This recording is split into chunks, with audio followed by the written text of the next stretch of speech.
en el libro de Nehemías capítulo 1, versículo 1 y 2.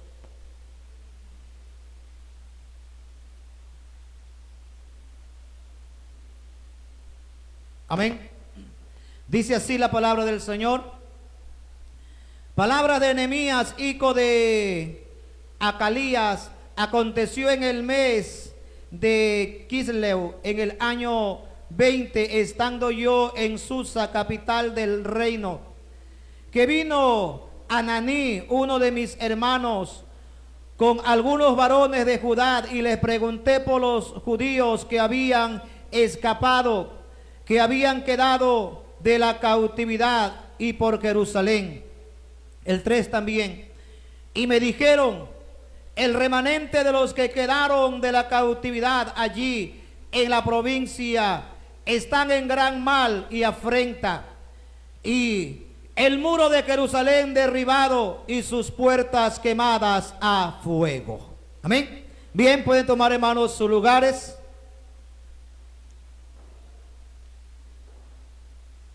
Vamos a ver bajo el tema. Vamos a ver bajo el tema, tomando la posta.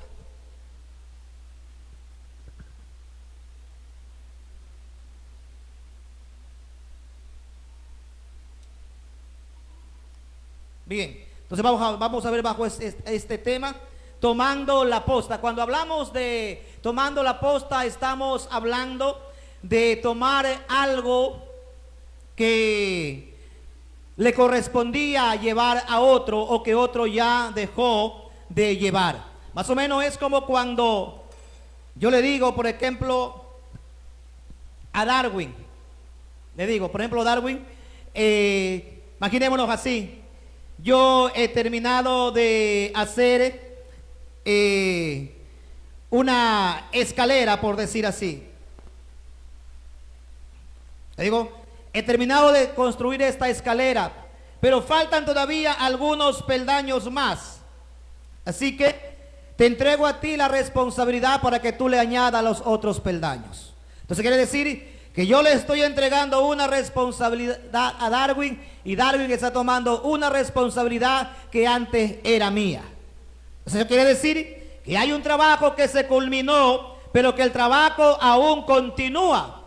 Continúa, aunque con otra persona, pero es el mismo trabajo. ¿Sí? Entonces eso es, en este caso, tomando la posta. Quiere decir tomar una responsabilidad que otro tenía antes. Entonces, por eso quiero hablar acerca de Nehemías, porque Nehemías fue un hombre que vivía en un lugar, y en ese lugar donde él vivía, pues fueron llevados cautivos hacia una ciudad extranjera, donde él sirvió como esclavo durante algunos años, y con ellos también habían otras personas que habían sido llevados cautivos. Pero habían otros que habían escapado, habían otros que no habían sido llevados cautivos, pero vivían en la ciudad, aunque la ciudad estaba desprotegida, pero sin embargo ellos todavía vivían en ese lugar. Quiere decir que los israelitas estaban en continuo peligro.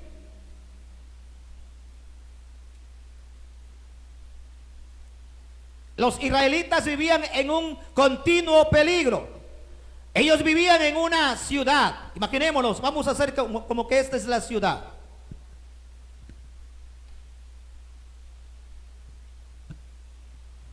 Imaginémonos que esta es la ciudad donde ellos vivían. Aquí tenían sus casas. Por supuesto que no estaban en buenas condiciones, porque Nabucodonosor había conquistado, había destruido la ciudad, había destruido los muros, había destruido todo. Pero sin embargo, las personas que se quedaron allí vivían prácticamente en la intemperie. ¿Por qué? Porque no había muros en el pueblo. No existía muros, ni había una seguridad para ellos. Eso quiere decir que ellos estaban a expensas de sus enemigos, y sus enemigos podían en cualquier momento matarlos a ellos o tratar de exterminarlos. Quiere decir que en ellos siempre había ese dolor, esa angustia y esa desesperación. Por eso es que cuando llegaron a visitar a Nehemías, entonces Nehemías le preguntó y le dijo: ¿cómo está la casa, el sepulcro de mis padres? Entonces veamos el primer verso que leímos en el libro de Nehemías, capítulo 1, 2, 3.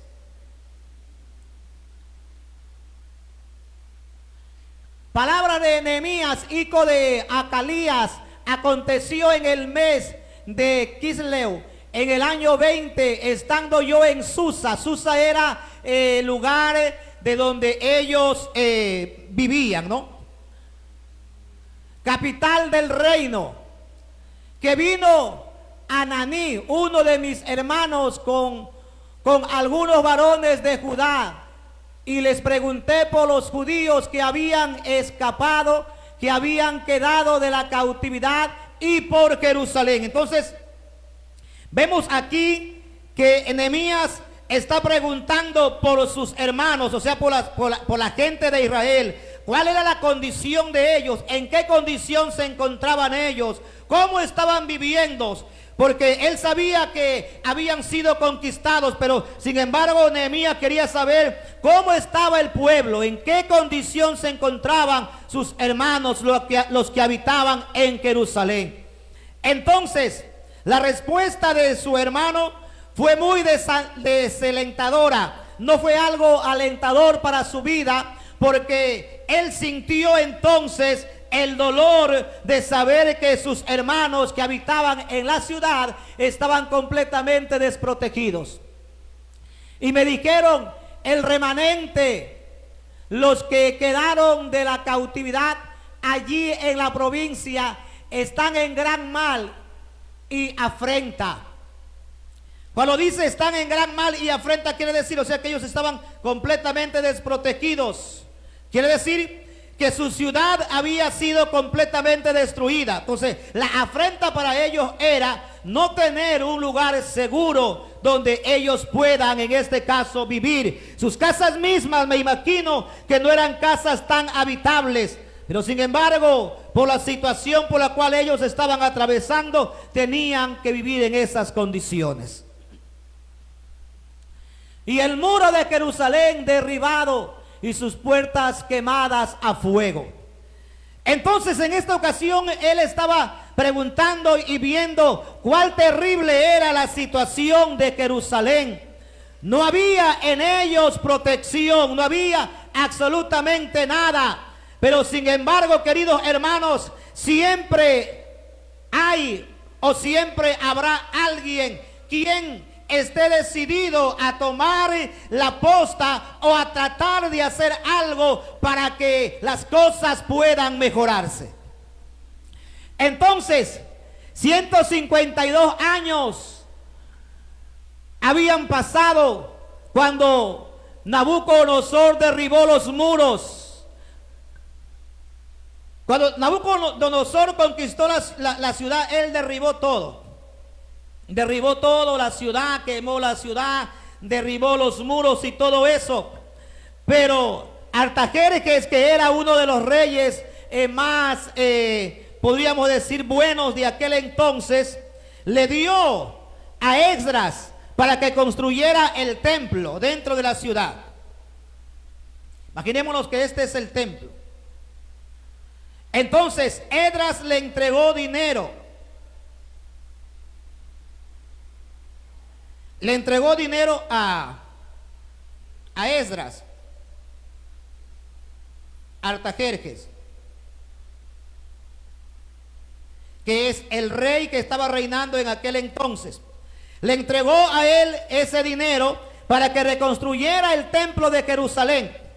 Pero la ciudad y lo que era dentro de la ciudad mismo, las puertas, los muros, esos seguían en la misma condición. O sea, aunque había el templo, aunque estaba el templo regenerado, pero sin embargo la inseguridad era la misma. Porque en cualquier momento los enemigos podían venir de cualquier lugar y entrar a Jerusalén sin ninguna dificultad y destruir al pueblo. Pero déjenme decirle, queridos hermanos, que mientras el hombre de Dios está quieto y no hace nada, no pasa nada. Pero cuando el hombre de Dios trata de hacer algo agradable al Señor, siempre el enemigo se levantará y no va a permitir que el hombre de Dios pueda prosperar o pueda tener un encuentro más personal o más íntimo con el Señor. Entonces es algo similar. Mientras el pueblo estaba allí en esa condición caótica, mientras el pueblo estaba allí desalentado, mientras el pueblo estaba allí con sus muros derribados, con sus puertas quemadas, no pasaba nada. Nadie decía nada porque había inseguridad en ellos, porque ellos no estaban haciendo nada por prosperar. Entonces, la vida, hermano, es similar. Mientras nosotros no hagamos nada por prosperar, mientras nosotros no hagamos nada por acercarnos a ser mejores, nada pasará, nada ocurrirá.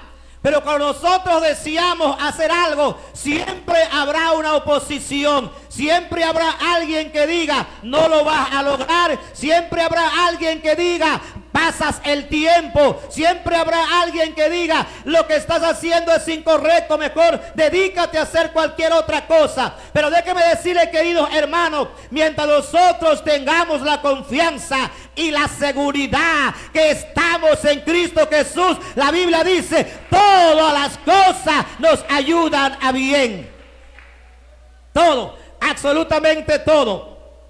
Entonces, allí estaban los israelitas en esta condición tan mala, tan crítica.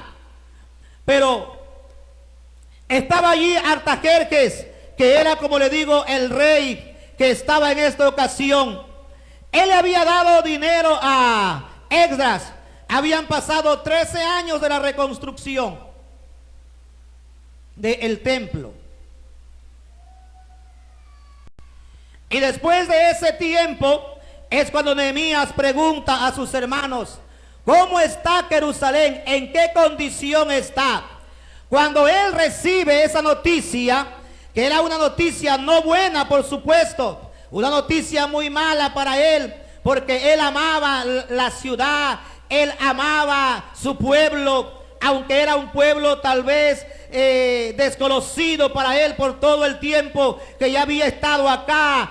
Cuando él salió, no quedó como él cuando él vivía allí, porque al ser prisionero, él no se dio cuenta o no estuvo presente cuando fue destruida completamente Jerusalén y cuando los muros fueron quemados. Por eso él todavía no sabía en qué condición estaba. Cuando le preguntaron entonces allí, él recién se dio cuenta el mal y en la calamidad que se encontraba el pueblo y que se encontraban las personas mismas. Vamos a seguir adelante. Vamos a ver lo que nos dice la Biblia en el siguiente verso. Entonces recordemos, queridos hermanos, que cada persona debe tomar su propia responsabilidad. Cuando hablamos de tomar la posta, estamos hablando de responsabilidad. Cada persona debe tomar su propia responsabilidad y debe tomar sus propios desafíos, sus propias metas. Debe cada persona tenerlas presentes y llevarlas hasta llegar a obtener lo que ellos están requiriendo o buscando. Bien, entonces cada persona toma la posta. Entonces recordemos que Artajerjes le dio a Esdras para arreglar el templo, pero no los muros, que es lo que les estoy diciendo. Entonces, después de esto vamos a ver lo que nos dice el libro de Hechos, capítulo 2, versículo 1, 2. Nehemías era un funcionario público en el reino. Aunque era esclavo, aunque Nehemías era esclavo, Pero recordemos que la Biblia dice que Dios hermosea el rostro de sus hijos y hace que el hombre halle gracia, o que las personas que conocemos al Señor hallemos gracia delante de los hombres. Eso quiere decir que nosotros siempre tendremos una ventaja por el simple hecho de haber conocido al Señor Jesús. Entonces la gente, aunque al principio tal vez critiquen, aunque al principio tal vez nos critiquen y digan toda cosa de nosotros, pero sin embargo a la larga la gente va a entender y va a comprender que nosotros somos diferentes, que nosotros somos distintos, que nosotros no somos los mismos de antes y que en nosotros hay algo que nos hace completamente distinto a los demás. Amén. Bien, seguimos. Entonces, ¿qué nos dice el libro de Hechos capítulo 2 versículo 1? Sucedió en el mes de Nisan, en el año 20 del rey de Artajerjes, que estando ya el vino delante de él, tomé el vino y lo serví al rey.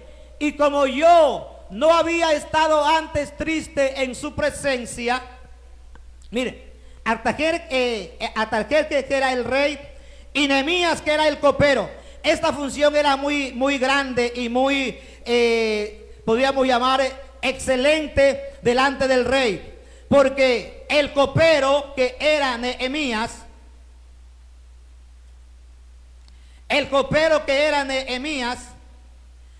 ¿por qué cree usted que esta función de copero era importante dentro de podríamos llamar de las funciones del gobierno? ¿Por qué cree usted que el copero era importante dentro de esta función en el gobierno?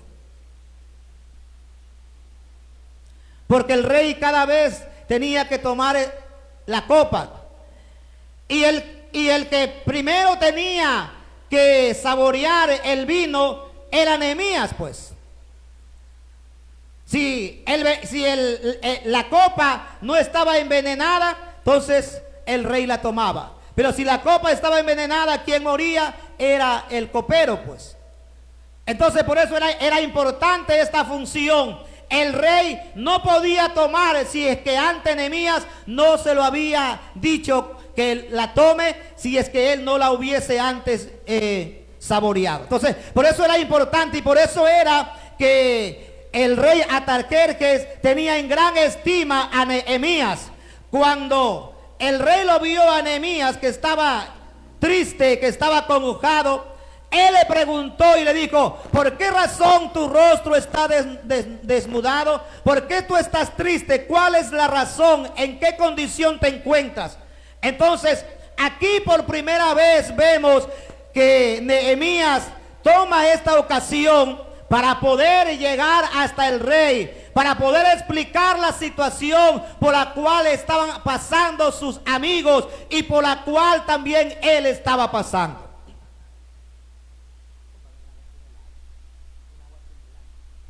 Ahora, pregúntese usted.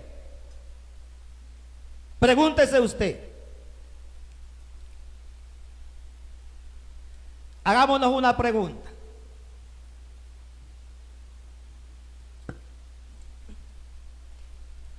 Si usted vive en el extranjero, por decirlo así, y tiene un trabajo excelente,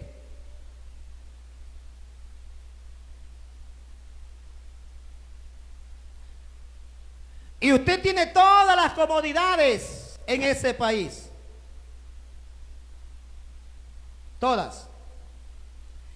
Es más, usted es apreciado por la compañía donde usted trabaja.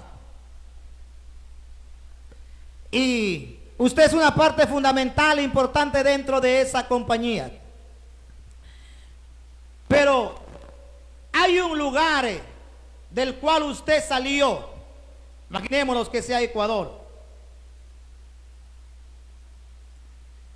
Y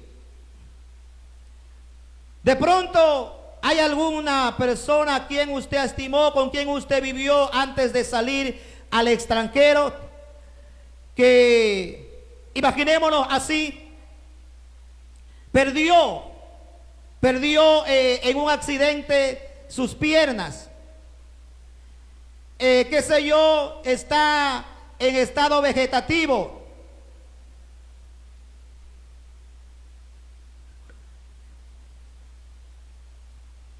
Y usted en este lugar, usted dice, bueno, si la persona está en esa condición, ¿qué puedo hacer yo?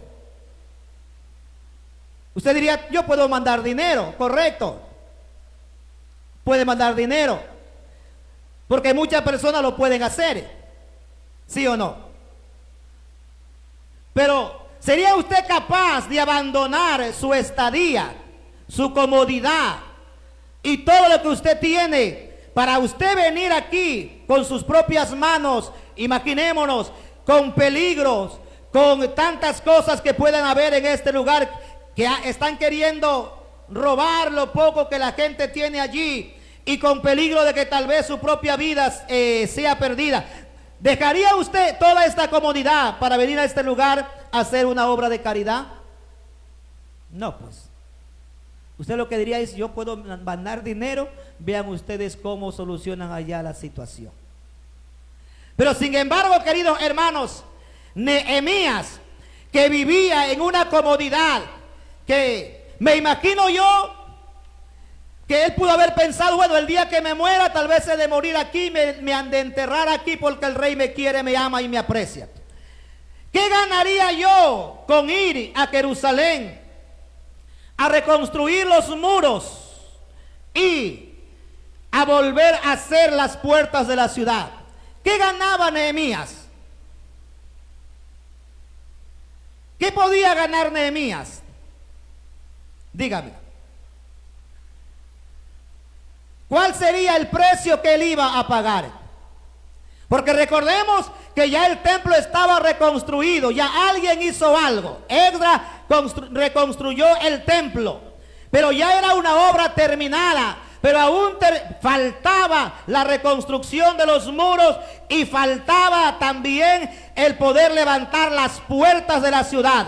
Entonces, por eso, querido hermano, es el tema tomando la posta. ¿Por qué? Porque si alguien hizo algo ya, nosotros también podemos hacer lo que hace falta. Podemos hacer lo que hace falta, no tal vez por obligación, sino porque deseamos, que creemos y estamos completamente seguros de que es nuestro deber, nuestro derecho de poder hacer algo para el beneficio de nuestras vidas, para el beneficio de nuestras almas, para el beneficio de la sociedad, para el beneficio de los que habitan a nuestro alrededor. Digamos gloria a Dios.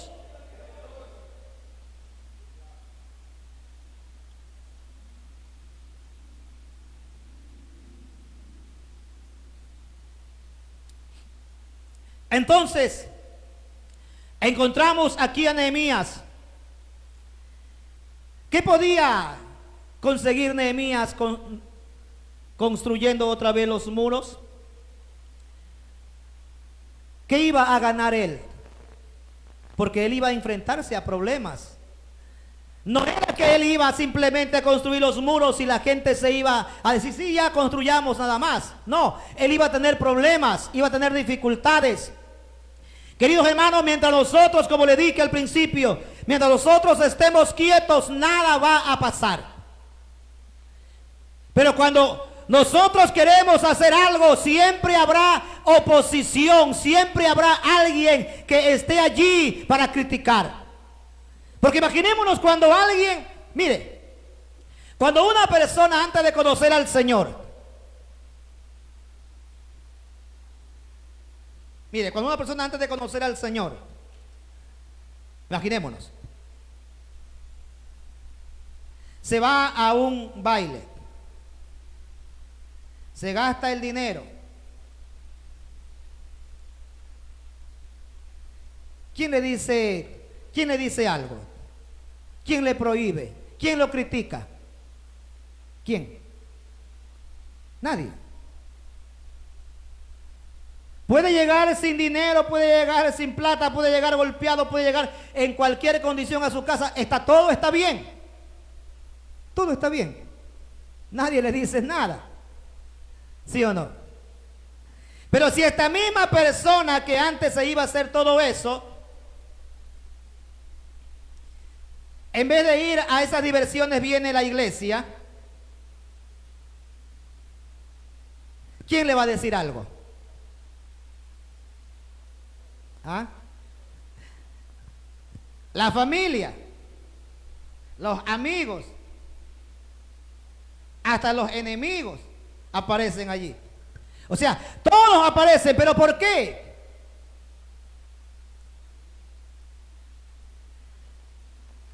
Entonces, siempre cuando el hombre va a hacer algo positivo por su vida, siempre habrá oposición. Siempre habrá alguien que le critique y que lo quiera desanimar y le quiera hacer volver otra vez a lo mismo que ha estado acostumbrado a hacer. Entonces, a eso se iba a enfrentar Nehemías. Nehemías se iba a enfrentar a una situación muy crítica, a una situación muy dura, a una situación muy áspera, donde su propia vida iba a estar en peligro. Así es. Seguimos con el siguiente verso. Cuando estuvo Nehemías delante del rey, entonces el rey reconoció, ¿no es cierto? Y le dice lo siguiente. Me dijo el rey, ¿por qué está triste tu rostro? Pues no estás enfermo, no es esto sino quebranto de corazón. Entonces temí en gran manera. Claro, o sea, Nehemías, me imagino que no quería dar a notar, porque él era esclavo. O sea, ¿qué iba a conseguir él como esclavo de parte del rey? ¿Qué podía sacar Nehemías entristeciéndose delante del rey? ¿Qué iba a sacar? Nada, porque era esclavo. Más bien tenía miedo de que el rey, al ver su tristeza, puede decir, bueno, ya no me sirves. ¿Para qué quiero yo un copero triste? Mejor voy a buscarme otro. Pero sin embargo, el rey amaba también a Nehemías. Lo tenía en grande estima. Queridos hermanos, si nosotros hacemos las cosas bien, si nosotros actuamos como hay que actuar, queridos hermanos, la Biblia es bien clara y dice que el Señor hermosea el rostro de sus hijos. Y donde haya carencia, en nosotros habrá lo que el Señor permita o ponga en nosotros, que será lo necesario para que nosotros poder ser agradables delante de los demás. Entonces, ahí estaba el rey y le dijo, tu rostro está triste, dime qué te pasa. Entonces, Nehemías tenía así un poco de temor y miedo, pero tuvo que tomar una decisión. Tenía que tomar una decisión. Mientras nosotros no tomemos una decisión, queridos hermanos, siempre viviremos en situaciones similares. Pero cuando nosotros tomamos la decisión de cambiar, de ser diferentes, de enfrentarnos a las situaciones, por más complicadas y difíciles que sean, creyendo en que con nosotros está el que puede solucionar los problemas, entonces es allí donde vamos a ver obrar la poderosa mano del Señor Jesucristo. Cuando nosotros confiemos completamente y digamos, Señor, esto está ocurriendo, esto está pasando, pero yo confío, creo en que tú tienes la solución para mi problema. Pero siempre tenemos que nosotros dar el paso. Nosotros tenemos que ser los primeros en que buscamos. ¿Para qué? Para que el Señor pueda añadir a nuestra vida conforme sea nuestra necesidad. Seguimos. Y di que al rey, para siempre vive el rey. ¿cómo no estará triste mi rostro cuando la ciudad, casa de los sepulcros de mis padres, está desierta y sus puertas consumidas por el fuego? Entonces Nehemías aprovechó la ocasión. Como el rey le preguntó y le dijo, ¿qué es lo que te pasa? ¿Qué es lo que tienes? Oiga, mientras nosotros no confesemos, mientras nosotros no pongamos nuestra necesidad delante de nuestro Dios, entonces Dios, aunque dice la Biblia que Él sabe todas las cosas, pero mientras nosotros no pongamos nuestra condición delante de la presencia de Él, entonces Él no podrá actuar. Porque Él siempre estará esperando que nosotros nos acerquemos a Él. Cuando nosotros nos acercamos a Él, Él se acercará a nosotros. Pero si nosotros no nos acercamos a Él, entonces Él no podrá acercarse a nosotros, porque está interpretando como que no necesitamos de Él, cuando sí lo estamos necesitando. Pero depende, queridos hermanos, de nuestra posición, depende de nuestra verdadera confianza que tengamos hacia nuestro Dios. Entonces vemos allí, él le dice, esto está ocurriendo en mi ciudad, por eso estoy triste, por eso estoy de esta manera. Está la ciudad destruida, los muros están todos en el piso, por esta razón es mi tristeza, por esta razón es mi dolor. Mire, entonces una vez que ya tienen esta plática, el rey le pregunta y dice, bueno, pero ¿y qué es lo que tú quieres, pues? Por eso dice la Biblia, nada me habéis pedido. Y si pedís algo y no recibís, es porque habéis pedido mal. Entonces, hay que saber, queridos hermanos, pedir al Señor conforme es nuestra necesidad, conforme nosotros creamos que el Señor deba o pueda obrar para nuestro bienestar. Porque tampoco es que nos vamos a comenzar a abusar, a querer pedir al Señor algo que no es que el Señor no esté en condición, sino que nosotros no estamos en condición de recibir. Porque a veces es así. Nosotros pedimos algo, pero no estamos en condición. ¿Por qué digo no estamos en condición? Porque lo que podemos recibir nos puede apartar de Dios. Mire, hay mucha gente que ha orado por años pidiendo algo. Cuando el Señor se lo dio, se lo concedió, dejaron de venir a la iglesia. ¿Por qué dejaron de venir a la iglesia? Porque ahora tienen más responsabilidad. Y al tener más responsabilidad, tienen menos tiempo para acercarse a Dios. Y tienen más tiempo para alejarse del Señor. Pero queridos hermanos, nosotros tenemos que entender y comprender que la Biblia dice, separados de mí nada podéis hacer. Todo lo que el Señor nos da, todo lo que el Señor nos bendice, es lo que nosotros necesitamos para poder sobrevivir en esta tierra, para poder hacer la voluntad de Él. Por lo tanto, nada nos puede apartar de las manos o de los brazos del Señor Jesucristo. Nada, absolutamente nada.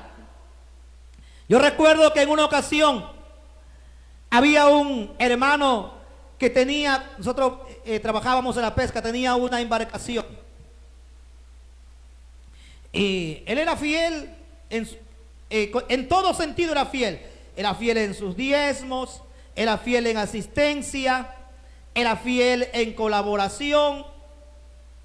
Y él dijo, Señor, bendíceme. Si tú me bendices con otra embarcación, yo voy a ser más fiel. Y el Señor lo bendijo con otra embarcación. Pero si él trabajaba en esta ocasión, imaginémonos, por decir así, 8 horas, al tener otra embarcación, ¿cuántas horas iba a trabajar? Imaginémonos que se aumentó 4 horas más. ya serían 12 horas. Dijo, Señor, quiero que me bendigas. Le dio otra embarcación. Imaginémonos que solamente va a invertir 2 horas. Serían 14 horas. Entonces, llegó el tiempo en que esas 14 horas se convirtieron en 0 para Dios. El hombre se alejó de Dios, se apartó del Señor y ya no regresó más a la iglesia. Pero mientras tenía una embarcación era fiel a Dios y amaba a Dios. Pero cuando se terminó la embarcación y tuvo 3, entonces ahora todo ya era diferente. Ya todo fue distinto. Ahora el tiempo que él tenía era absolutamente para el trabajo. Pero para el Señor ya no había tiempo. ¿Usted cree que es correcto eso? El Señor nos va a bendecir y nos puede bendecir en gran manera, pero también depende de la administración, pues.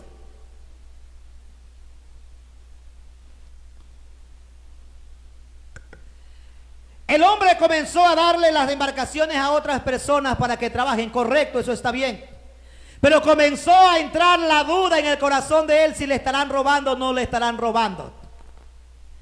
Como tenía otra embarcación, entonces la preocupación seguía en él y dijo, no, pues la otra embarcación, de pronto será que me están robando. Entonces, él comenzó a invertir su tiempo más en el trabajo que en buscar al Señor. Finalmente se apartó de Dios y no regresó.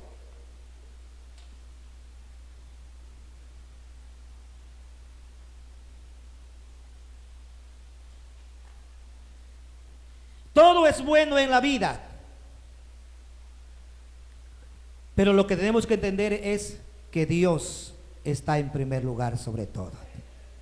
Él debe ser el primero en nuestras vidas, porque recordemos que sin Él no somos absolutamente nada. Este hombre del que le estoy hablando, como se enredó tanto en los negocios y se olvidó de Dios, comenzó a hacer más inversiones, hasta que al final se quedó sin una embarcación. Se quedó sin ninguna embarcación porque comenzó a comprar más, y mientras estaba comprando más, se iba endeudando más y más, hasta que llegó el tiempo en que ya no pudo con sus deudas. Vino el banco y le embargó, y ahora anda en una canoita a remo, sin motor. Entonces imaginémonos, queridos hermanos, lo peligroso que es cuando nosotros nos dejamos llevar por las emociones y no permitimos que el Señor gobierne completamente nuestras vidas. Queridos hermanos, nosotros tenemos que ser personas de acción, pero acción para hacer las cosas que sean de acuerdo al reino de los cielos. Y no que nuestros deseos, nuestras pasiones nos alejen del Señor. Seguimos. Entonces Nehemías se entristeció. El rey le preguntó y le dijo, Nehemías, ¿por qué estás triste? Él le contó la situación, le dijo todo eso. Nehemías pudo haber aprovechado la ocasión, pues. ¿Sí o no? Nehemías pudo haber dicho, bueno, dame una casa, dame 2 carrozas, dame esto, pero para mí. A la final ya mis hermanos que vean cómo ellos se las arreglan. Pero sin embargo, Nehemías le dijo al rey, yo estoy triste por esto. Y el rey le pregunta y dice, ¿qué puedo hacer por ti? ¿Qué hago por ti? Entonces Nehemías le dijo, mire, si he hallado gracia delante de sus ojos, concédame que yo pueda ir donde mis hermanos. Y el rey le dice, oye, pero ¿sabes lo importante que tú eres aquí en el reino? ¿Sabes la importancia que tú tienes aquí? Sí. Dime, ¿cuánto tiempo vas a demorar?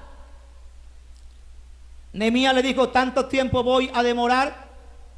Y el rey le dijo: está bien. Oiga, ¿cómo no sería, no? ¿Cómo no sería el aprecio que tenía el rey hacia Nehemías, para que lo deje ir, sabiendo que de él dependía también la vida del rey? Porque el que iban a poner posiblemente en reemplazo no era una persona en la cual el rey podía confiar 100%, pero en Nehemías sí confiaba. Entonces, yo creo que el amor que sentía este hombre hacia este criado era un amor sincero, porque le dijo: está bien, anda y haz lo que debas de hacer, pero recuerda que aquí está el lugar donde tú tienes que regresar, donde debes de volver. Queridos hermanos, nosotros hemos hecho un pacto con el Señor Jesucristo. Si en algún momento Dios bendice su vida, que eso es lo que Dios quiere hacer con usted, usted nunca se olvide del pacto que usted hizo con Dios, de ser fiel a Él, de vivir para Él, de estar en su casa, de glorificarlo, de amarlo, de bendecirlo, de exaltarlo por los siglos de los siglos. No nos olvidemos de ese pacto. No nos olvidemos que lo que éramos antes y lo que somos hoy. Entonces, el rey confió en Nehemías y le dijo: mira, vaya, yo confío y creo en lo que tú me estás diciendo. Y Nehemías le dice: pero deme una carta para poderme ir. Deme un permiso para poder salir del palacio, para poder salir del reino.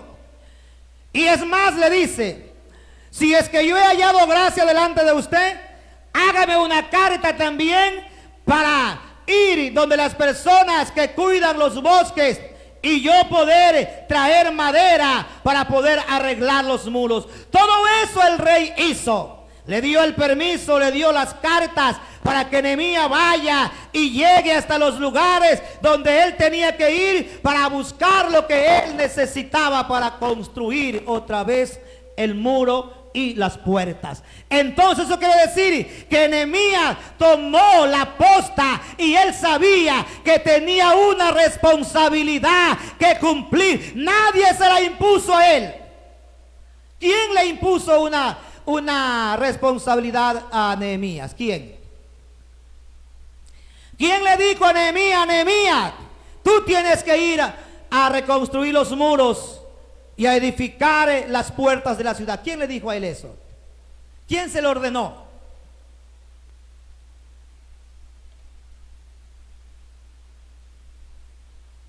Nadie. Nadie se lo pidió. Nadie se lo dijo. Él simplemente sintió. ¿Por qué sintió él eso? Porque él amaba a sus hermanos, porque amaba a su ciudad, porque tenía recuerdos tal vez de su infancia. Me imagino que él recordaba la ciudad, veía los muros, veía las puertas, veía todo ese lugar, y todo eso me imagino que le traía a él recuerdos y nostalgia. Queridos hermanos, nosotros no podemos perder ese amor hacia la presencia de Dios. No podemos perder esa comunión con nuestro Dios. Tenemos que decirle al Señor: Señor, manténme en ese amor, manténme en ese deseo, manténme en esa comunión contigo. No permita que mis pensamientos o que mi vida se aleje y comience a sentir otras cosas que no sea el simple hecho de estar en tu casa buscando esa presencia poderosa tuya. Y ahí estaba entonces Nehemías, y Nehemías se fue, salió del palacio. Vamos a ver lo que nos dice Nehemías capítulo 4 versículos 13 al 15. Lo que decíamos nosotros como personas, hay que verlo realizado. Cuando usted está pensando, está queriendo algo, usted siempre debe de soñar aunque todavía no exista, pero usted debe de pensar y soñar en que eso se va a realizar. Imaginémonos, aquí está usted, en el año 2023, usted tiene un pensamiento, tiene una idea, no sé, lo que sea.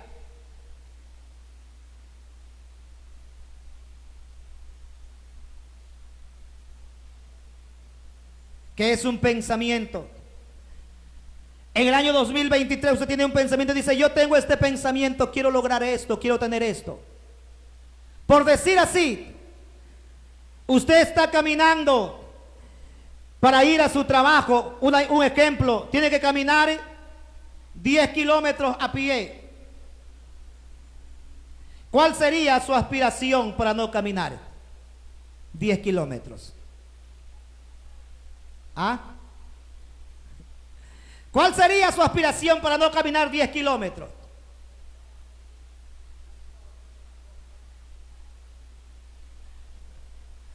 Imaginémonos, usted dice, bueno, una bicicleta.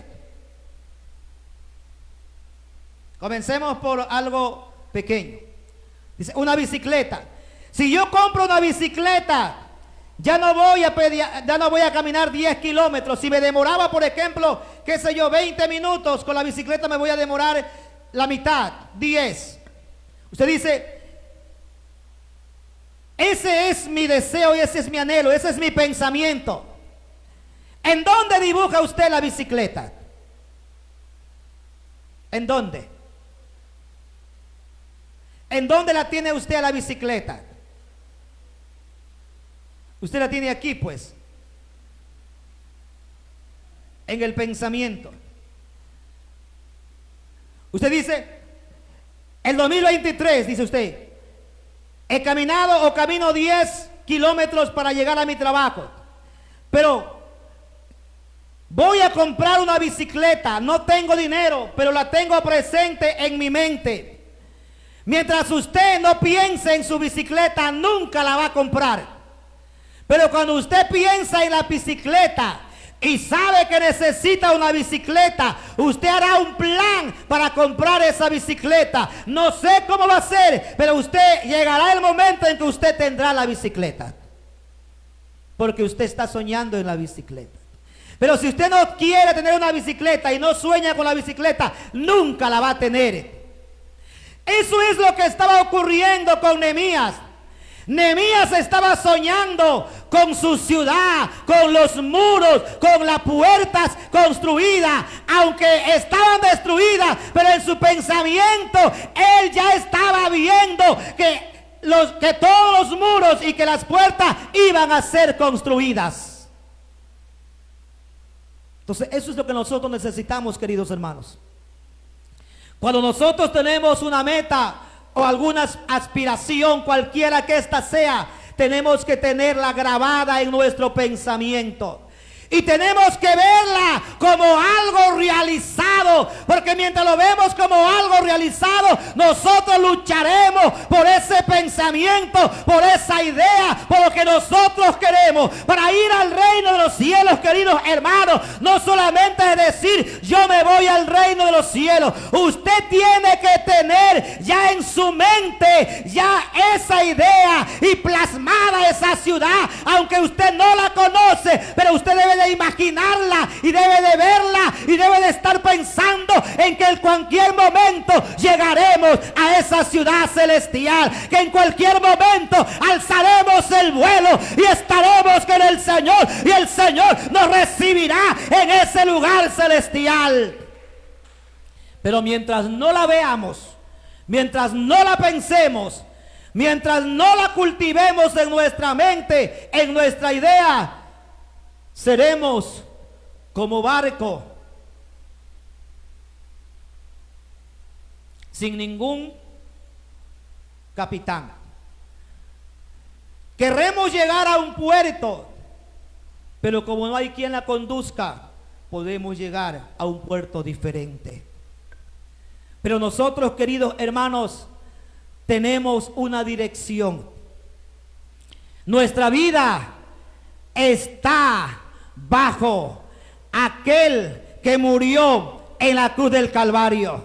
Nuestras vidas sí están siendo capitaneadas por el Señor Jesucristo, y mientras Él sea nuestro capitán, estamos completamente seguros de que llegaremos al puerto y no andaremos derrotados por donde quiera sin saber hacia dónde vamos. Nosotros caminamos hacia el reino de los cielos, y si nos toca, querido hermano, de luchar, hay que luchar, pero no podemos dejar de luchar por nuestros ideales, por lo que nosotros queremos y necesitamos alcanzar.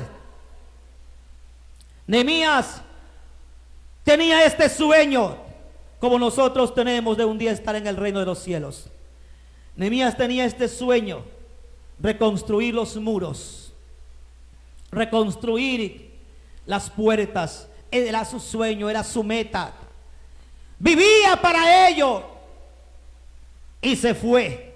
Vamos a ver lo que nos dice Nehemías. Vamos rápidamente porque el tiempo se nos va. Nehemías 4, 13 al 15. ¿Ya leímos eso?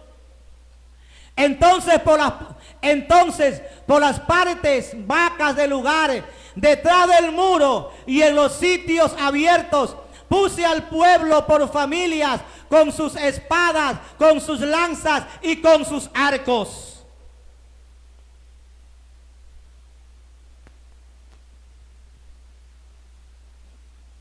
Después miré y me levanté y dije a los nobles y a los oficiales y al resto del pueblo: no temáis delante de ellos, porque ahora ya estaban ellos en acción. Una vez que ellos ya estaban allí con el material para construir, ahora sí la gente, los enemigos, comenzaron a levantarse. ¿Para qué? Para que Nehemías no construyera nuevamente el muro ni las puertas. Y así, queridos hermanos, el enemigo siempre se va a levantar, pero nosotros tenemos un poderoso que es el Señor Jesús. Acordaos del Señor grande y temible. Dice: y pelead por vuestros hermanos, por vuestros hijos, por vuestras hijas y por vuestras mujeres y por vuestras casas. Nehemías le está diciendo allí a ellos: mire, ahora que hemos continuado o que estamos tratando de levantar este muro, los enemigos se levantarán contra nosotros para tratar que no construyamos. Pero él le dice: ustedes deben de pelear por ustedes, por sus hijos, por su familia, por su tierra, por su casa. Queridos hermanos, quiere decir que nosotros tenemos que luchar con todo lo que nosotros tenemos para arrebatarle al diablo las almas que están en nuestra casa, que están a nuestro lado. Tenemos que arrebatarlas porque es nuestra responsabilidad, porque es nuestro derecho de llamarlos a ellos también para que puedan encontrar la salvación para sus almas. Él les dice: luchen, no se dejen, porque vendrán muchas personas a tratar de desanimarnos. Vendrá mucha gente a tratar de hacer cosas negativas, pero nosotros, como buenos cristianos, tenemos siempre que ser objetivos y siempre ser optimistas. Y cuando oyeron nuestros enemigos que lo habíamos entendido y que Dios había desbaratado el consejo de ellos, nos volvimos todos al muro, cada uno a su tarea. Entonces Nehemías le dijo: mire, estamos construyendo los muros, así que vamos a tener oposición, va a venir enfrentamiento, va a venir problemas, pero nosotros no vamos a desmayar. Nosotros vamos a continuar aquí. Vamos a luchar con todo lo que nosotros tenemos, porque queridos hermanos, nuestra partida está más cerca que antes. Nuestra partida, nuestra comunión con el Señor Jesucristo está más cerca. Por lo tanto, yo le animo a usted a no desanimarse y a no desconfiar de nuestro Dios. Vamos rápidamente también en el libro de Nehemías mismo. Vamos a leer lo que lo dice 4:1 al 3. Siempre habrá oposición. Ese es. Cuando oyó Sanbalat que nosotros edificábamos el muro, se enojó y se enfureció en gran manera e hizo escarnio de los judíos. Y habló delante de sus hermanos y del ejército de Samaria y dijo: ¿qué hacen estos débiles judíos? ¿Se les permitirá volver a ofrecer sus sacrificios? ¿Acabarán en un día? ¿Resucitarán de los montones del polvo las piedras que fueron quemadas? Todo esto estaba diciendo Sanbalat y Tobías, menospreciando al pueblo de Israel, menospreciando la obra de Nehemías. Queridos hermanos, mucha gente puede despreciar la obra que Dios está haciendo en usted. Mucha gente puede decirle tal vez: hermanito diablo, ahora te sientes santo, como que si no te conocieron antes, como que si no sabíamos quién era antes. Sí, pero queridos hermanos, aunque el hombre desconozca lo que el Señor ha hecho con nosotros, el Señor sabe el cambio que ha hecho en nuestras vidas. Y si alguien nos va a desmerecer, que nos desmerezca, pero somos bien conocidos por el Señor Jesucristo. Por lo tanto, no podemos nosotros dejarnos llevar por comentarios malignos. No podemos dejarnos llevar por las críticas malas. Esas críticas negativas más bien nos deben de servir para afirmarnos en el Señor Jesucristo, para afirmarnos y convertirnos completamente en hombres y mujeres al servicio de nuestro Señor Jesús. Leemos el 4 y el 7 rápidamente, porque el tiempo se nos va. Y estaba junto a él Tobías amonita, el cual dijo: lo que ellos edifican del muro de piedra, si subiere una zorra lo derribará. En otras palabras, ellos estaban desmereciendo todo el trabajo. Ellos estaban diciendo que todo el trabajo que estaba haciendo Nehemías no servía, que era en vano. Así hay mucha gente, querido hermano, que puede hablarle a usted y está diciendo: en vano estás perdiendo el tiempo. Yo recuerdo cuando recién llegué al Señor, habían amigos que me decían: mira, 2 meses y estás afuera. 2 meses y vamos a ver otra vez. Es lo mismo de antes. De por gusto pasas el tiempo. Eso es para ancianos, no para jóvenes. Pasaron los 2 meses, los 3 meses, queridos hermanos, y lo que ellos me dijeron me dio fuerza para encapricharme de que lo que el hombre dice no es lo que Dios dispone. Eso es lo que está en nuestras vidas. Lo que Dios dispone, eso es lo que nosotros somos, queridos hermanos.